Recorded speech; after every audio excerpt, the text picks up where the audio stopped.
We're gonna play a game, you guys, because we're sitting here waiting on the oil change, and we wanted to do something cute for our YouTube family. But I can't think of nothing. So we're gonna have story time. I'm gonna tell my husband something that I've never told him before. Our 1 year anniversary is tomorrow, and I think you have to not tell your spouse everything. You know what I'm saying?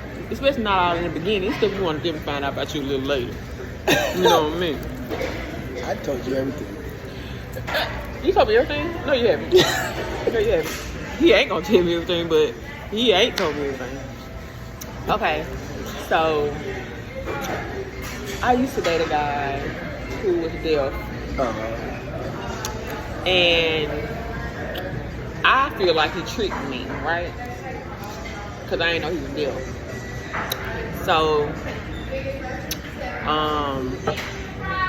I was at a club one night, and I really don't remember what happened at the club, but I was probably 25 or 4, and I was at the club, and the next day I had got a text message.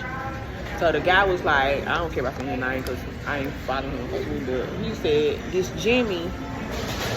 And I said, "Oh, okay, hey, do I know you?" Mm-hmm. And he said, "We met last night at the club." Y'all talking? Oh, this is through text. This through text. Oh, okay. We met last night at the club. Can't see you. Oh. So I was like, "At the club?" And he said, "Yeah." I was like, "Oh, okay." I said, "Send me a picture." So maybe it'll jog my memory. And send me a picture. Then I said, "Okay, describe me, like what I had on." He knew exactly what I had on. He described me. So I said, "I don't know what happened to me, but maybe I did, meet this guy with him." So I had to have met him because he had my number. But he said in the message, he said he came up to me and asked for my phone so he could put his number in my phone, and I gave it to him. Oh, I see. Okay. So, long story short, we kept texting, and the conversations through text were fine. Mm-hmm. But I didn't like the text. I would rather talk on the phone. Mm-hmm. But he would never talk on the phone over there. That's right. So I was like, this is weird. Like, who just want to text and not ever talk on the phone? Like, this is weird, but the conversation was nice. He had went to college. He come from a good family. Like, I think his mama was a doctor. His stepdad was a doctor. Like, he had his own crib, a car. He seemed like a respectful bachelor in Atlanta anyway. Mm-hmm. So,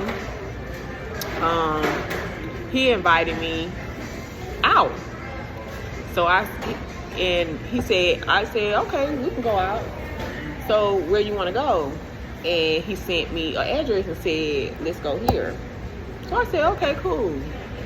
So I looked up the address, but it didn't tell me what the establishment was over there. So got there, he had sent me pictures, so I knew what he looked like. Mm-hmm. And we got there, and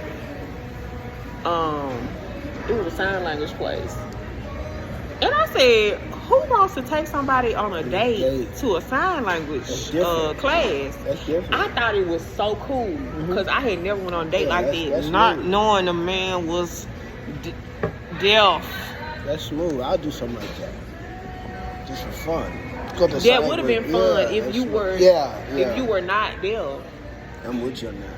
So y'all, and I texted him. I said, "Why are we here?" He said, they called me Coco. He said, "Coco, I'm deaf." I said, "You did not tell me that." He said, "I told you that night." Yeah. See. I said, "How did you tell me anything? Because you don't talk." Yeah. He talked, but it's muffled and you don't know what he's saying. Mm-hmm. And he said, I don't know what he said. I think he thought he sounded like we were song. And I said I couldn't understand what he was saying, so I just told him, "Hey, like, put it in my phone, like it was loud." That's why I played off to it being loud. And he was nice looking, so I was like, "Okay, well, let me just whatever." Man. Dang, bro. But went to the sign language class. The sign Time Ain't Play was lit. It was people in there who weren't there, just wanted to do something. It was a date night place, and he knew that we had a good time. They had drinks. It was a good time. But okay, so after that night, we went back probably 2 or 3 more times, and I started learning the sign language and stuff because it was fun. So he invited me over. He said he was gonna cook for me. So we went to I went over to his home, nice home, but he had big dogs, like big like hang porcelain dogs and stuff all over his house. His house was full of gadgets. Like he had the best stuff. You know, that if somebody was calling his phone, he couldn't hear it, but it's a big old blinking light he had, the best technology type stuff you could have. Like, it was so, his house was just fixed up, it was so neat. Wow. And he cooked for me, he could cook. He was a chef. That was his job, he was a chef. And it was going well, and I was saying to myself, Renita, can you see yourself talking to somebody who's there? I couldn't, but it really wasn't no reason for me not to, because he was still really a nice guy. Mm-hmm. But he wanted to be my boyfriend, and I told him, I went into it. I started thinking about genetics, like death ain't genetics, but you just start thinking about everything. I feel you. Why would you want to set yourself up for that possibility when it can happen with 2 people who can? I don't know, but let me tell you about the time I went to jail. Yeah. I think my husband forgot he was on YouTube. I was in when I first knew Mississippi, and I had to preach in Monticello, and I was driving, and I got kind of lost trying to find this church in the country, and I ended up in the countryside, because church in the country, and a lot of farmland, and the guy was transporting his animals. And one of his freaking pigs fell off the truck, and I hit the pig. And so my front end is scraping the ground. I'm like, oh my goodness, I'm even later for church now.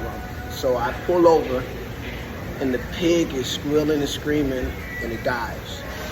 I finally, I go in the trunk, get some, so I can tie the front end up. I go to church. I had a good time. I was late. I called the guy, and so the choirs, and they sang a whole bunch of songs. A lot of choirs were there. So by the time I got there, it was about almost time for me to preach. So I kind of made there on time. Not on time, but made there before.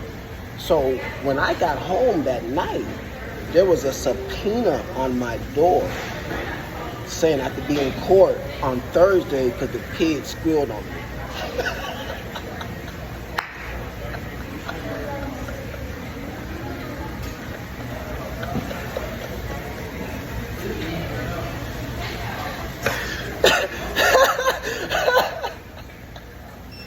I'm sitting here saying, where is this story going? Because for one, my husband might live in Mississippi. He not country. That Negro is from Seattle, Washington. He is a city boy. He ain't touching no pig.